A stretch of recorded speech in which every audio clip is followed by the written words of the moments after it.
2 కోట్లు కావాలి. చా 3 తీసుకున్నానా? 3 తీసుకో. అన్నయ్య రాఖీ కట్టాను కదా, నాకు ఒక కొత్త డ్రెస్ కొనవా? అంటే అమ్మా డబ్బులు నా దగ్గర లేవు. అవునేమిచ్చావరా మీ చెల్లికి రాఖీ కట్టేందుకు? మా చెల్లి ఊహించలేనిది ఇచ్చాను.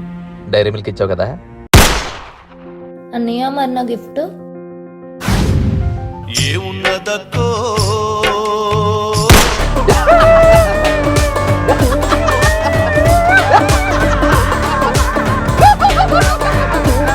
రాఖీకి నాకు ఏ గిఫ్ట్ ఇస్తావు అన్నయ్య?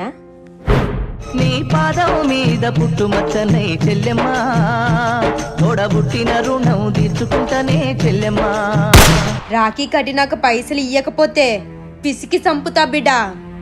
డబ్బులి నేనే అలా అడుక్కునేవాడిని మేడం. నేను కూడా దగ్గరగా అదే డబ్బులు లేవు.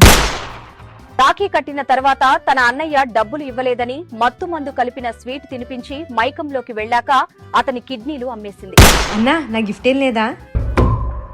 ఈ రోజు కుదరలేదప్ప, రేపు నీ పని ఖచ్చితంగా పూర్తి చేస్తా.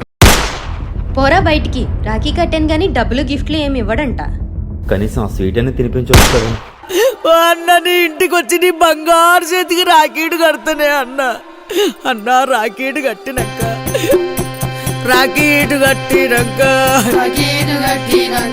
నీకు పంగు చాపుతా అన్నా. నా చెల్లె వచ్చిందని వాళ్ళ నాకు సీరలు పెట్టాకన్నా, వాళ్ళ నాకు కట్టమియ్యకే అన్నా, నాకు 100 ఇయ్యకే అన్నా, 200 ఇయ్యకే అన్నా.